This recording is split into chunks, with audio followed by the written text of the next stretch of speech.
کہ ہر آدمی اپنے گھر میں محصور ہو گیا، لیکن اس وقت ہم اس لیے گھر میں محصور رہتے تھے کہ اگر ہم گھر میں نہیں ہوں گے تو وہ جو تعلیم و تربیت یا حور یا چلمن یا زیب النساء کا رسالہ ہے وہ کوئی میرا بہن بھائی دوسرا پڑھ بچوں رہا کی تھا۔ دنیا، کہانیوں کی کتاب بچوں کی دنیا بہت مشہور تھا اس زمانے میں. جی.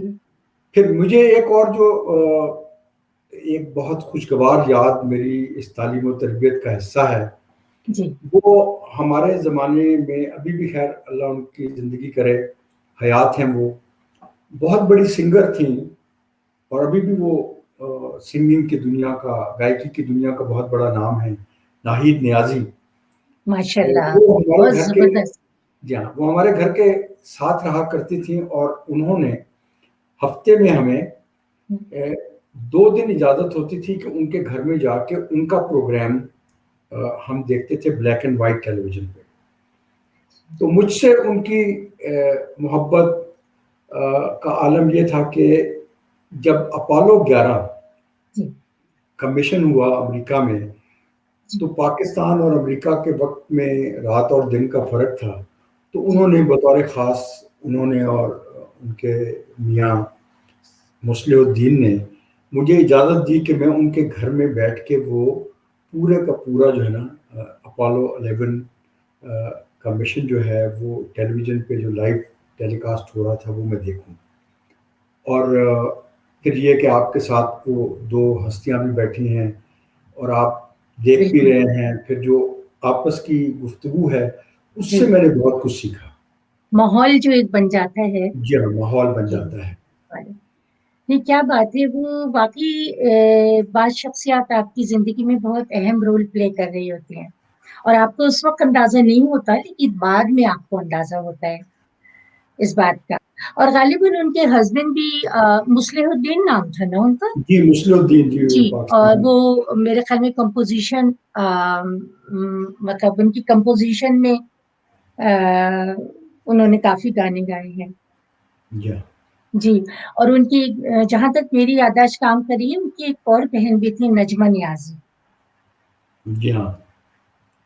تو نہیں، واقعی ماشاءاللہ یہ جو ہماری شخصیات ہیں جو ہمارے بچپن سے تعلق رکھتی ہیں، وہ خود اپنے اندر ایک بہت بڑا سمجھے کہ کسی بھی فن میں ادارہ ہوتی تھی. اچھا، تو اس کا مطلب جو بھی آپ نے مجھے اس وقت بتایا ہے کہ آپ کے گھر کا ماحول جو تھا وہ خالصتاً ادبی ماحول تھا. تو باقی لوگوں کو بھی شاعری سے یا ادب سے ذوق تھا؟ جی، میری والدہ کو پڑھنے کا بہت شوق تھا جی. اور مجھے بھی بچپن میں موقع اس طرح سے ملا لکھائی پڑھائی کی طرف آنے کا کہ میں میری عمر ہوگی کوئی 8 برس کے قریب. جی. تو ریڈیو پاکستان سے ہمارے اسکول میں ایک خط آیا کہ اپنے ہاتھ سے کسی بچے کو علامہ اقبال کا کلام یاد کرا کے ہمارے پروگرام میں بھجوائیے گا. وہ اس وقت پروگرام لائیو ہوا کرتا تھا.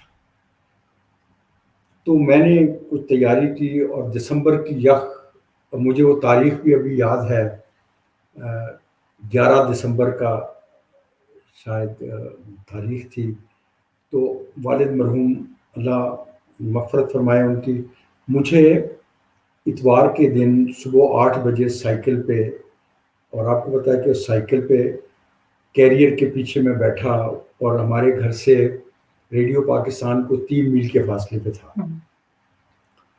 تو ٹھٹھرتے ہاتھوں کے ساتھ آپ نے سائیکل کو پکڑا ہوا ہو اور بزرگوار چلا رہے ہوں اور ریڈیو پاکستان پہنچنا اور پھر جا کے اسٹوڈیو میں بیٹھنا اور وہاں پھر اس پہ بات کا تھرل کتنا ہوتا ہے جو ساری زندگی آپ محسوس کرتے ہیں، اس لمحے کا جو ایک ایکسائٹمنٹ اور تھرل. ایک لمحے کی ایکسائٹمنٹ میں ایک اور بھی چیز بہت بنیادی عنصر کے جی. طور پر سامنے آئی کہ جب اس پروگرام میں نے شرکت کر لی جی. تو بعد میں جیسے ہی پروگرام ختم ہوا تو باہر ہوں. نکلا تو ڈیوٹی آفیسر نے مجھے بلا کر ایک کاغذ، ایک رجسٹر پہ کہا یہاں بیٹا دستخط کر دیں، اور مجھے 5 روپے کا ایک سکہ دیا، جسے میں آج بھی اپنے پورے تفاخر کے ساتھ میں اس کو ریڈیو پاکستان سے اپنی پہلی لیجیٹیمیٹ کمائی کہتا ہوں اور مجھے اس پہ فخر ہے. اور میرے لیے یہ بہت اعزاز کی بات ہے کہ میری تربیت اور تعلیم میں ریڈیو پاکستان کا بنیادی کردار ہے. کیا بات، ریڈیو پاکستان اتنا اہم ادارہ تھا اس وقت، اور میں یہ سمجھتی ہوں کہ آج بھی اس کی ویلیو ہمارے لیے تو بہت ہے. ملک عزیز میں اس کی کتنی ویلیو ہے یہ مجھے اندازہ نہیں ہے، لیکن آج ہمارے لیے بہت ہے جو لوگ وابستہ رہے کسی نہ کسی حوالے سے، جی میں چاہے اس وہ سے آپ اسٹوڈنٹ سے لائف. کہوں کہ اگر جی آج بھی مجھے ریڈیو پاکستان راولپنڈی سے کسی دوست کا، کسی ساتھی کا فون آئے اور ان کا حکم ہو کہ جی ہم نے پروگرام کرنا ہے اور آپ کو اتنے بجے آنا ہے، یہ میں نے اپنی 32 سال کی نوکری میں بھی، اگر میں پاکستان میں ہوا، اسلام آباد میں ہوا اور ریڈیو پاکستان راولپنڈی سے یا ریڈیو پاکستان اسلام آباد سے کبھی انہوں نے مجھے کوئی حکم دیا تو میں نے اپنے تمام کام چھوڑ دیے. لیکن ان کو میں نے آج تک 57-58 برس ہو گئے ہیں، میں نے کبھی ان کو نہ نہیں کیا. اور یہ آپ مجھے کا اس دلی لیے، تعلق جو ہے نا اس سے، دلی تعلق کی اس کی وجہ سے. صرف یہ وجہ ہے کہ اگر مجھے وہ موقع نہ ملتا تو شاید آج میں زندگی کے جس مقام پہ ہوں، اگر وہاں پہ کوئی میری کوئی حیثیت یا میری کوئی اوقات ہے تو وہ صرف اس وجہ سے ہے کہ میں نے وہ ریڈیو پاکستان سے اپنی ادبی یا اپنی ثقافتی یا اپنی لٹریری زندگی کا سفر جو ہے وہ ریڈیو پاکستان سے شروع کیا تھا. کیا بات ہے. اچھا، تو یہ اس سفر میں آپ پہ جو شاعری کی جو دیوی ہے وہ کب مہربان ہوئی، کس مرحلے میں؟ اس کو میں کسی دوسرے انداز سے دیکھتا ہوں. یہ کوئی آپ سمجھیے کہ یہ جس زمانے کی میں نے یہ ریڈیو پاکستان کی آپ سے بات کی، یہ وہی زمانہ ہے. ایک روز ہمارے ہاں اسکول میں PL 480 کے تحت، جو امریکی امداد کے تحت جو جی پروگرام تھا، اس کے تحت خشک دودھ کو باقاعدہ طور پہ گھول کے بچوں کو پلایا جاتا تھا. جی تو وہاں پہ بچے پورے، صبح اسمبلی ہوتی تھی تو مختلف کلاسوں کے بچے کھڑے ہوتے تھے اور باری باری وہ ایک ٹب میں پڑا ہوتا تھا اور وہاں اس کو مکس کیا جاتا تھا خشک دودھ کو، اور ایک ایک دودھ ہر بچے کو گلاس کا پینا لازمی ہوتا تھا. تو اتفاق کی بات یہ کہ مجھ سے پہلے جو ایک میرا ساتھی کھڑا تھا، تو اس سے وہ دودھ پینے کے دوران گلاس گر گیا. تو ظاہر سی بات ہے جب وہ زمین پہ گرا تو مٹی لگ گئی. تو اس کے بعد میری باری آئی تو مجھے استاد محترم نے کہا کہ لائیے آپ اس میں ڈال دیں. میں نے کہا جی میں نہیں پیوں گا اس میں. انہوں نے مجھے ایک فکرہ کہا، وہ فکرہ میری زندگی میں ایک بہت نئی ڈائریکشن کی بنیاد ہے. کہا کہ اگر اتنا نخرہ ہے تو کل سے تم اپنا برتن خود لے آنا اگر تم اس میں نہیں پینا چاہتے. تو اگلے روز اللہ جنت بخشے میں نے والدہ سے بات کی، انہوں نے مجھے ایک گڈوی دے دی، جو کہ آسان لفظوں میں آپ سمجھیں کہ کھلا برتن، جی اس کو پیالے نما. پنجابی میں یا جی پیالہ نما اس کو گڈوی جی کہتے ہیں. ہاں. تو وہ انہوں نے مجھے دے دیا. اب آپ اس بچے کی حالت زار کا منظر دیکھیے کہ ایک ہاتھ میں تختی ہے، کندھے پہ بستہ ہے اور ایک ہاتھ میں وہ گڈوی ہے. جی وہ لے کے میں پہنچ گیا وہاں. تو استاد نے ازراہ محبت، میں اس کو ازراہ محبت کہتا ہوں اگرچہ وہ ان کا غصہ تھا، مجھے انہوں نے کہا کہ اس کو سب سے آخر میں کھڑا کر دو. تو میں سب سے آخر میں مجھے قطار میں کھڑا ہونا پڑا اور مجھ سے پہلے کم و بیش کوئی 50-60 بچے ہوں گے. تو جتنی دیر میں وہ میری باری آنی تھی تو میرے ہاتھ کی انگلیاں جو ہیں غیر اضطراری طور پہ جی اس کے اوپر گڈوی پہ چلے. لکھنے لگے. اچھا، وہ جو اس سے تھوڑا سا میوزک ایمرج ہوا، اسے میں اپنی زندگی کا پہلا ورچوئل کرش کہتا ہوں. واہ واہ. اچھا، وہ جب لے یا ایک آپ سمجھیں کہ کوئی دھن سے بنی تو میں نے کہا کہ یہ تو مجھے بہت زیادہ انسپائر کر رہی ہے، تو میں گنگنانا شروع کیا۔ لیکن وہ ظاہر سی بات ہے، مجھے اس وقت نہ شاعری کا کچھ پتہ تھا، نہ اتنا، البتہ مجھے پتہ تھا کہ میں نے ایک ہفتہ 2 ہفتے پہلے ریڈیو پاکستان پہ علامہ اقبال کی ایک نظم پڑھی، تو وہ کسی اور طرح سے پڑھی تھی۔ خیر، اس کے بعد یہ ہوا کہ جب میری باری آ گئی، میں نے وہ لیا، دودھ بھی پی لیا، تو وہ گڈوی میں جب تک میں اس پرائمری اسکول میں رہا، وہ میری پرائمری اسکول کی زندگی کا حصہ تھی، اور جب تک حصہ اس بنی. پروگرام کے تحت وہ امریکن دودھ پلائی کا سلسلہ جاری رہا، جی تو وہ گڈوی اسی طرح ساتھ رہی، اور اسی طرح نئی سے نئی دھن جو ہے جی وہ بتائیں. دریافت تو ہونی آپ شروع کو ہوئی۔ پہلے میوزک سے روشنائی ہوئی اور اس کے بعد پھر آپ اس سے ہی کنیکٹ ہو گئے شاعری کے ساتھ. جی، اس کا اثر میری زندگی پہ اس حد تک ہے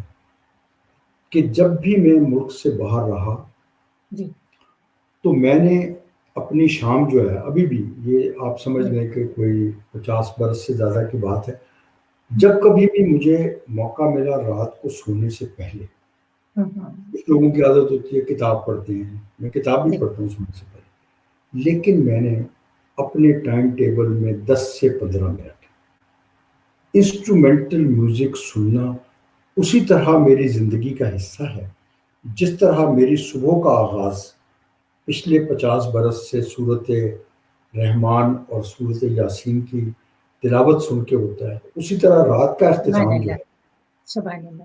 دنیا کے کسی بھی ملک میں ہوں میں، وہ میں انسٹرومینٹل میوزک سنتا ہوں۔ تو یہ یعنی الگ بات ہے کہ موسیقی کی ایک جو محبت یا اسپارک تھا وہ آپ کے اندر موجود تھا. یہ الگ تو بات ہے کہ جب شکاگو میں بہت زیادہ، میں جب شکاگو میں رہتا تھا، بہت شدید سردی کے زمانے میں ٹیمپریچر بہت تھا، تو اس زمانے میں مجھے صرف 2 لوگ جو ہے نا، جی وہ میری زندگی کے انفلوئنسر تھے۔ ایک شازیہ منظور تھی، جی ان کا ایک بڑا مشہور پنجابی نغمہ ہے، پک گئیاں انبیاں، تو وہ پک گئیاں انبیاں کی شاید جی.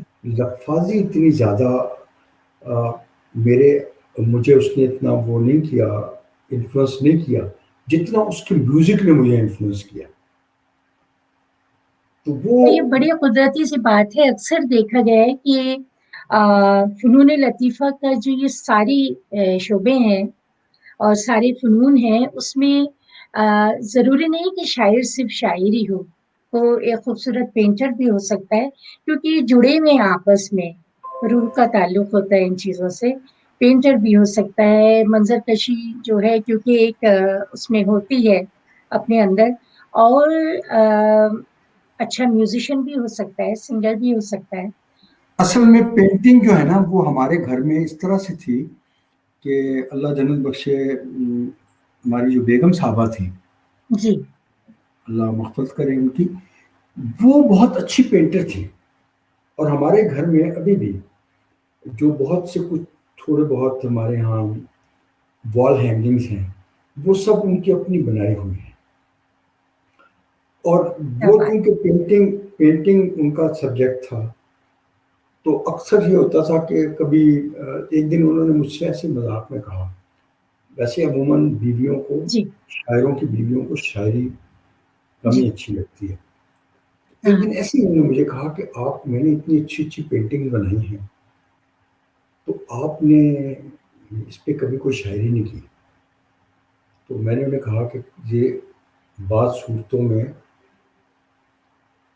کسی چیز کا اظہار جو ہے، وہ اس کی جو ویلاسٹی ہے اس کو ختم کر دیتا ہے، تو میں نے کہا ہو سکتا ہے کہ شاید میں کبھی آپ کے لیے مجھے لکھنا پڑا تو میں آپ کے لیے ایسی چیز لکھوں گا کہ وہ ساری دنیا اس کو یاد کرے گی۔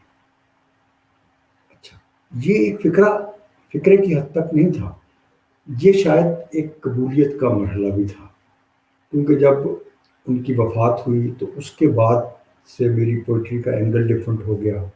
پھر میری جو پہلی کتاب ہے، اس اس کا میں نے انتصاب بھی انہی کے نام کیا، اور اس میں بھی ایک پوئٹک ورژن ہے. تو بسا اوقات یہ ہوتا ہے کہ ہم کسی کی زندگی میں شاید اس کو اس طرح کا خراج تحسین نہیں پیش کر پاتے. یا یہ بھی ہوتا ہے کہ پھر یہ بھی ہوتا ہے کہ جب چیز آپ کے پاس ہو نا، ہم بنیادی طور پہ بڑے یہ سمجھیے کچھ لاپرواہی ہو جاتی ہے. کچھ یہ ہوتا ہے کہ ایک سینس آف بلونگنگ جو ہوتا ہے وہ یہ کہ بھئی یہ تو ہے ہمارے پاس، لیکن جب ہم بنیادی طور پر ناشکری قوم ہیں. دیکھیں میں آپ سے عرض کروں، ہم ناشکرے ہیں. جب ہمارے پاس کچھ ہوتا ہے تو ہم اس کی قدر نہیں کرتے، ہم اللہ کا شکر نہیں ادا کرتے. صحیح بات. لیکن جب وہ چیز ہم سے چلی جاتی ہے تو پھر ہم اس کی یاد میں اس کو یاد کر کے اتنا روتے ہیں کہ اگر وہی یاد ہم نے اس کی زندگی میں کی ہوتی تو شاید چیزوں کی ڈائریکشن، چیزوں کو دیکھا جانا ایک مختلف طرح سے ہو سکتا ہے. صحیح کہہ رہے ہیں آپ. اچھا، آپ کے بچوں میں سے ماشاءاللہ آپ بتا رہے تھے 2 بیٹے ہیں آپ کے، تو آپ کے بچوں میں سے کسی کو لکھنے لکھانے کا شوق؟ جی اصل میں ہمارے یہاں یہ صورت ہوئی کہ جو میری بیگم صاحبہ کے والد صاحب ہیں مرحوم سردار احمد بھٹی، جی وہ انہوں نے انگریزی کے 2 ناول لکھے. اچھا. جس میں سے ایک ناول کا نام ہے عزیز بھٹی شہید، مائی بردر مائی ہیرو. اچھا. اور دوسری ایک کتاب ان کی یادداشتیں تھیں جو کہ بینکاک ہانگ کانگ میں انہوں نے اس زمانے کی یادداشتیں انہوں نے لکھی. میرے جو دونوں بچے تھے وہ اپنے ننھیال سے زیادہ نزدیک تھے. شاید اس کی ایک وجہ یہ تھی کہ یہ دونوں میرے بچے انگریزی میڈیم میں پڑھتے تھے. جی. پھر میری بیگم صاحبہ انگریزی کی استاد تھیں، پڑھاتی تھیں. تو وہ انگریزی کا انفلوئنس میرے بچوں میں بہت آیا. تو اب اس کا نتیجہ یہ ہوا کہ میرا جو چھوٹا بیٹا ہے اس کا نام ہے نضال بن طاہر. اس میں سے کون ہیں آپ کے چھوٹے بیٹے؟ اس تصویر میں جو بیگم صاحبہ کے دائیں ہاتھ پہ موجود ہیں. اچھا، ماشاءاللہ ماشاءاللہ. نضال بن طاہر ان کا نام ہے. تو نضال نے اس کووڈ کے جو 1 سال کا زمانہ تھا، کیونکہ وہ بنیادی طور پہ اس نے میس کمیونیکیشن پڑھا اور وہ تھیٹر پروڈکشن میں اس کا رول ہے، تھیٹر ڈرامے اس نے پروڈیوس کیے. تو اس جو پچھلے سال جب کووڈ کا زمانہ آیا اور تقریباً خود میسوری کی کیفیت ہوئی تو اس میں اس نے ایک اپنی سٹوری جو اس کی لائف کا ایک امپورٹنٹ پورشن تھا سٹوری کا، اس کو اس نے لکھا. اس نے جو کتاب لکھی اس کا نام ہے چلڈرن آف دا نارتھ. ماشاءاللہ. تھوڑا سا کیمرے کے قریب کر دیں طاہر صاحب، کیمرے سے قریب. جی، یہ کتاب ہے children of the north. Children of the north. جی، اور یہ کتاب بہت انٹرسٹنگ وہ لگ رہا ہے اس کا ٹاپک. یہ کچھ نوجوانوں کی داستان ہے جو اپنے گھر سے بس یہی سوچ کے کہ وہ شمالی علاقہ جا رہے ہیں وہ چل پڑے. جی جی. جو کچھ وہاں ان کے ساتھ ہوا جی وہ اس حد تک اچھا بھی تھا اور اس حد تک خوفناک بھی تھا کہ الٹیمیٹلی میرے بیٹے نے 8 سال کے بعد ان سارے واقعات کو تحریر کی شکل دے کے اس ناول میں سمو دیا. اور یہ چلڈرن آف دی نارتھ جو ہے یہ امیزون پہ اس کا ڈیجیٹل ورژن اویلیبل ہے. تو جو لکھنے لکھانے کی بات تھی وہ چونکہ پروڈکشن اس کا سبجیکٹ ہے نا، جس طرح آپ ہیں، آپ صرف شاعرہ نہیں ہیں اور ایک گھر میں ایک گھریلو خاتون نہیں ہیں، آپ ایک اینکر بھی ہیں، آپ ایک میڈیا پرسن بھی ہیں، آپ کی زندگی کی مختلف جہتیں ہیں. تو اس کووڈ کے زمانے میں اس بچے پہ یہ ڈسکور ہوا کہ وہ شاید ایک لکھاری بھی بن سکتا ہے. حالانکہ جب وہ پہلے پڑھتا تھا نا ایک انسٹیٹیوٹ آف، آپ سمجھیں یہاں پر ایک انسٹیٹیوٹ ہے IST کے نام سے، وہاں پہ وہ پڑھتا تو سائنس تھا، انجینئرنگ پڑھ رہا تھا، لیکن وہ زیادہ وقت کالج کا جو میگزین ہوتا ہے نا اس کا وہ ایڈیٹرشپ میں اس نے گزار دی ہمارے. تو وہ بھی سمجھے کہ آپ کا ہی اثر آیا بچے میں، کیونکہ وہ آپ وہ کا اس کو بھی میں صحافت سے تعلق رہا اور آپ کی جو پروفیشنل زندگی رہی. بلکہ میں چاہوں گی کہ ناظرین کو بتائیں کہ آپ کی پروفیشنل زندگی میں کیا کیا آپ نے کیا. اور جتنا میں جانتی ہوں کہ آپ کا کمیونیکیشن سے تعلق رہا، ماشاءاللہ بڑے عہدوں پہ، اعلیٰ عہدوں پہ آپ فائز رہے. اور یہ اٹ سیلف ایک بہت بڑا کام ہے ذمہ داری کا. تو اس میں آپ کا کیسا رہا سفر پروفیشنلی؟ جب میں کالج میں پڑھتا تھا تو میں کالج کا جو ایک میگزین ہوتا ہے نا، جب جی جی. کالج ہر کالج میں ایک میگزین نکلتا ہے، ہوں. تو میں اس میگزین کے اردو سیکشن کا ایڈیٹر تھا. جی اور میری بڑی خوش قسمتی یہ کہ اردو ادب کے دو بڑے نام، جی. پروفیسر انور مسعود صاحب اس میگزین کے چیف ایڈیٹر تھے، جی. اور احسان اکبر صاحب جو تھے وہ ٹیچنگ سائڈ سے اردو کے ایڈیٹر تھے. جی. تو وہ میگزین، تو میں نے ایک دن اپنے بیٹے سے مذاق میں کہا کہ مجھے لگتا ہے کہ وہ اردو میگزین کا سفر جو ہے وہ الٹیمیٹلی آپ کے ہاں جا کے انگریزی کے میگزین میں جا کے لینڈ اپ کر گیا. تو اس کے بعد پھر جب عملی زندگی کا آغاز ہوا تو میں نے شعبہ صحافت میں قدم جب رکھا تو پاکستان کے دو بڑے اخبارات، روزنامہ جنگ اور روزنامہ نوائے وقت کے علاوہ جو پاکستان کی پہلی غیر بہت سرکاری بہت اہم اخبار ملک کے ہمارے، جنگ کا تو ظاہر ہے تو انٹرنیشنلی غیر نام، اور سرکاری نوائے جو وقت. خبر رساں ایجنسی تھی پاکستان پریس انٹرنیشنل PPI، جو جی بنیادی طور پہ پاکستان کے شاید ہی کوئی ایک آدھ ایسا اخبار نویس ہو جی. جس نے PPI میں کام نہ کیا ہو. PPI سے بڑا ٹریننگ انسٹیٹیوشن کوئی نہیں تھا. میں تو ابھی کبھی پیچھے مڑ کے دیکھوں تو میں حیران ہوتا ہوں کہ اچھا میں نے انگریزی میں جرنلزم بھی کیا. تو اس لیے کہ وہ اہم اس ادارے زمانے یہ بالکل. میں ہمارے سینئرز ہماری بڑی حوصلہ افزائی کرتے تھے. اور پھر شاید ایک ایسا مرحلہ آیا کہ جب مجھے وہ جرنلزم صرف ایک سرکاری اہلکار کے ایک فکرے کی وجہ سے چھوڑنا پڑا. اور وہ میری لائف کا ایک بہت بڑا ٹرننگ پوائنٹ تھا. وہ ایک میں نے بہت اچھی ایک انویسٹیگیٹو سٹوری کی. تو PID جو پریس انفارمیشن ڈپارٹمنٹ ہے، وہاں سے کسی ایک افسر کا بھی نہیں، کسی ایک وہ جو شام کو الائٹ سٹاف ہوتا ہے ان میں سے کسی کا فون آیا اور اس نے مجھے کہا کہ صاحب کا حکم ہے کل دا سٹوری. یہ جو میں آپ سے عرض کر رہا ہوں اس کا ذکر میں نے اپنے دوسری شعری مجموعے گونگی ہجرت میں جو ایک میں نے ابتدائیہ لکھا اس میں بھی میں نے اس واقعے کا ذکر کیا. تو اس فون آنے کے بعد میں نے سوچا کہ کیا ایک اچھے رپورٹر کے طور پہ، ایک اچھے اخبار نویس کے طور پہ، کیا یہ میری اوقات ہے کہ مجھے اس لیول سے یہ کہا گیا کہ آپ اپنی خبر وڈرا کر لیں. اور وہ جو افسر بیٹھا ہوا ہے وہ 17 گریڈ کا افسر ہوگا، اس میں اتنا نخرہ ہے کہ وہ مجھ سے بات نہیں کرنا چاہتا. یہ اس وقت میرے ذہن میں کیا. اور آپ یقین کریں کہ اس کا وہ حکم تو میں نے نہیں مانا، لیکن میں نے امیڈیٹلی اپنا ریزائن لکھا اور اپنے ایڈیٹر کی ٹیبل پہ رکھ دیا.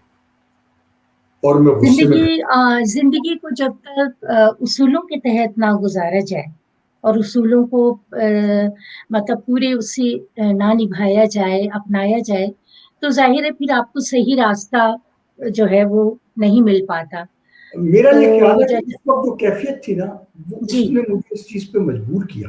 جی بالکل. کہ میں خود کیوں افسر بن جاؤں بھائی؟ اگر افسر کا یہ حال ہے کہ وہ اس لیول کے رپورٹر کے ساتھ اگر اس کا یہ طرز عمل ہے تو اس کا مطلب ہے کہ مجھے اگر میں نے کسی کو یس سر کہنا ہے تو پھر میں خود کیوں نہ افسر بنوں اور سب سے بڑے کسی افسر کو میں یس سر کہوں.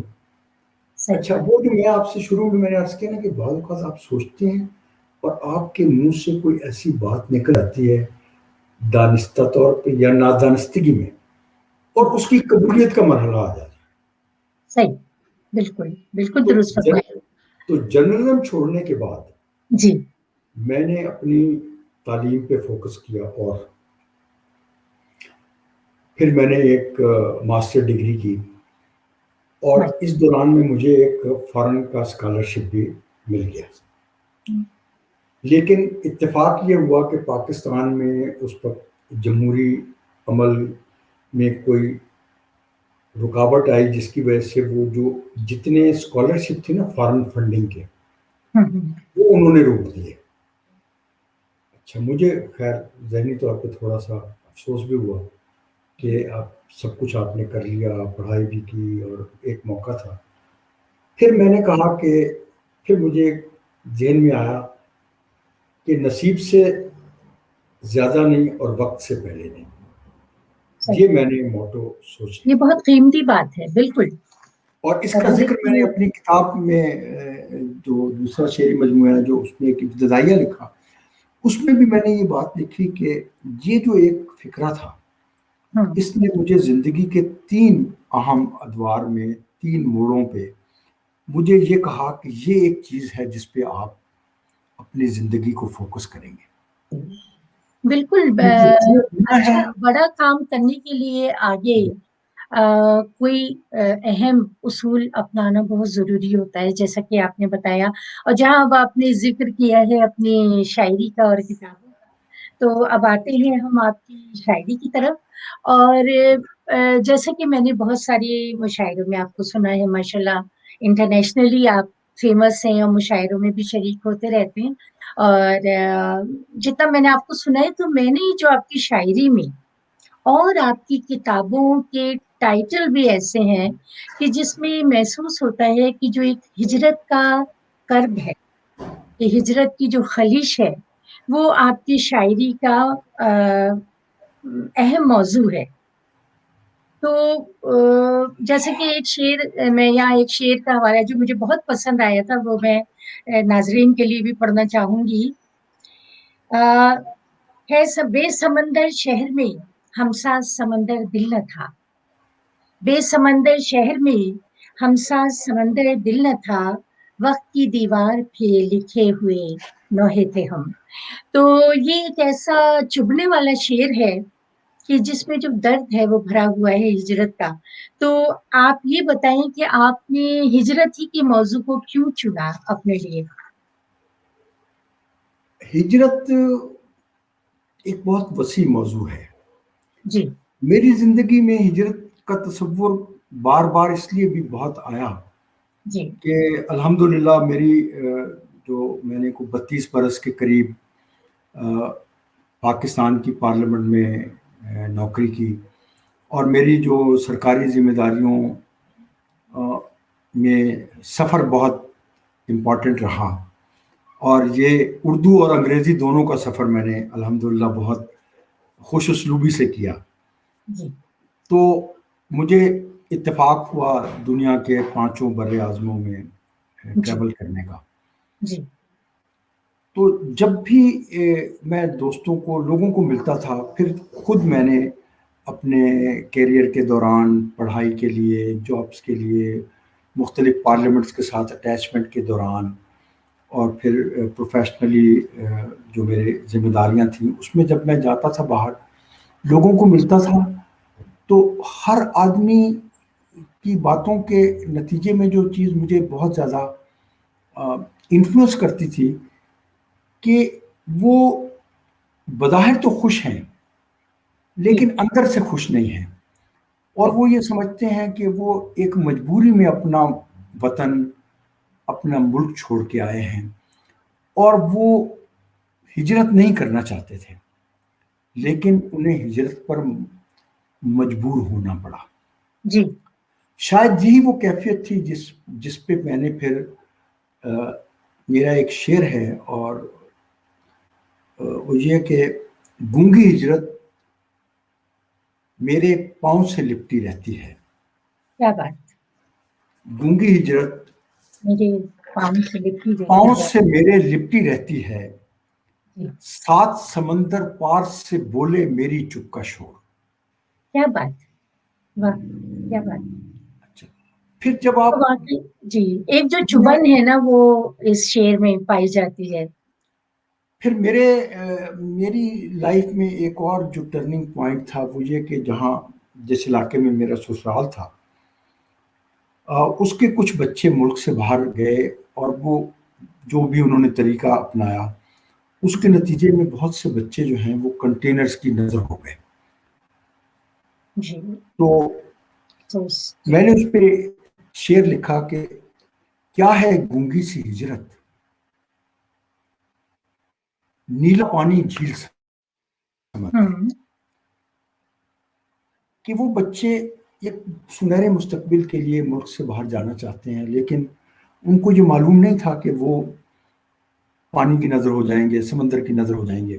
بتائیں ذرا اور شاید کتنا بڑی ٹریجڈی، یہی جی کیا، کتنی بڑی اور یہ جو ٹریجڈی. ٹریجڈیز تھی، لیکن جب میں نے اپنی دوسری کتاب گونگی ہجرت ترتیب دی، تو اس اس وقت میں ایک بہت سنگین قسم کے طبی مسئلے سے گزر رہا تھا.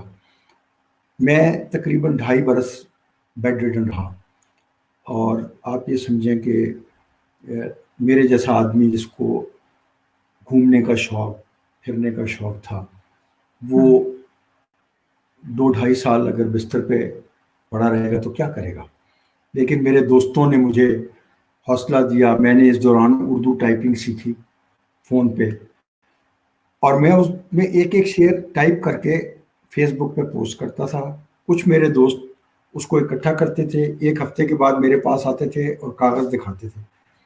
تو اس میں کبھی پوری غزل ہو جاتی تھی، کبھی وہ علیحدہ علیحدہ ہوتے تھے. تو اس طرح کر کے وہ گونگی ہجرت جو ہے ڈیولپ ہوئی. وہ جی ڈیولپ ہوئی. لیکن گونگی ہجرت جو کو اصل آپ نے زبان دی، سمجھے. لیکن جو جی گونگی ہجرت کا اصل تصور ہے، جی وہ میں نے اس کتاب میں مضمون کے 2 فقروں میں لکھا. اگر آپ کی اجازت ہو تو میں بالکل وہ 2 سنائیں آپ. فقرے اس ضرور کتاب میں سے میں وہ دو فقرے پڑھوں گا، تاکہ جی جو دوست احباب یہ پوچھتے ہیں کہ ہجرت تو ہم نے سنا، یہ گونگی ہجرت کیا ہوتی ہے، جی تو یہ دیکھیے گا ذرا کہ زندگی اور موت تو خدا کے ہاتھ میں ہے، اور ہر ایک نے اسی کی طرف لوٹنا ہے. جی اسی لمحے کو یاد کرتے ہوئے لوح مزار کے لیے اس شعر کی آمد ہوئی. جی یار کا حکم تھا ہوں، دلدار پہ لازم ٹھہرا، جی یار کا حکم تھا دلدار پہ لازم ٹھہرا، لامکاں چھوڑ کے مٹی کے مکان تک پہنچے. واہ کیا بات. لامکاں چھوڑ کے مٹی کے مکان تک پہنچے، ایک صاحب فراش جی خاک نشین کا اگلا پڑاؤ مٹی کا مکان ہی تو ہے. اللہ نصیب کرے یہ بھی تو آخر ہے نا گونگی ہجرت. کیا بات ہے. میں اس مرحلے میں چاہوں گی کہ آپ اپنی کتابوں سے کچھ مختلف اشعار، اپنی شاعری کے جو ہے نمونے ہمارے ناظرین کو ضرور سنائیں، کیونکہ ناظرین ظاہر ہے بہت دیر سے یہ انتظار کر رہے ہیں کہ آپ کی شاعری جو ہے انہیں سننے کو. جی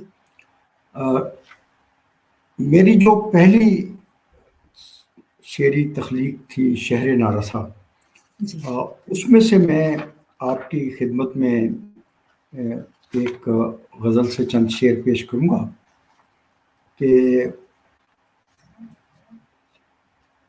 یہ جو آپ کو میں نے ابھی جو ایک شعر سنایا ہے، یہ اسی غزل، اسی میں 1-2 شعر. معجزہ یہ ہے جی کہ منزل کے نشان تک پہنچے، جی برف کے لوگ بھی سورج کے جہاں تک پہنچے. واہ واہ. معجزہ یہ ہے کہ منزل کے نشان تک پہنچے، برف کے لوگ بھی سورج کے جہاں تک پہنچے. کتنے مٹی کے بدن تیز ہوائوں کے طفیل، کاغذی ناؤ میں پانی کے مکان تک پہنچے. کیا بات ہے. کیا بات. اور ہم وہ نادان کے پتھر کے کھلونے لینے، گھر سے نکلے بھی تو شیشے کی دکان تک پہنچے. واہ واہ واہ.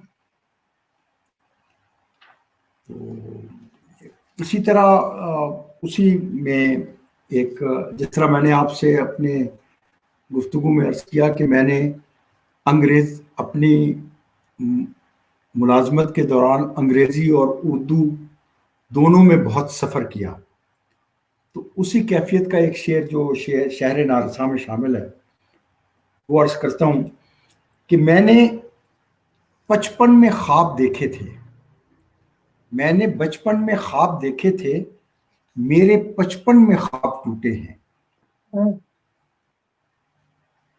اور اسی طرح کہ یہ ضرورت بھی عجب چیز ہے طاہر حنفی، پھر تیرے پاؤں میں ایک دنیا سمٹ آئی ہے۔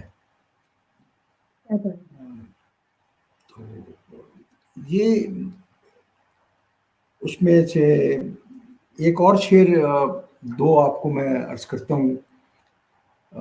یہ جو ہجرت کی یا جو اگنور کیے جانے کی ہے نا کیفیت، شاید اس کو بھی کسی وقت اجاگر کرتا ہو کہ جس نے پہنایا ہے شیشے کا لبادہ اس کو، پتھروں کا وہ اکیلا ہی خدا ہو جیسے،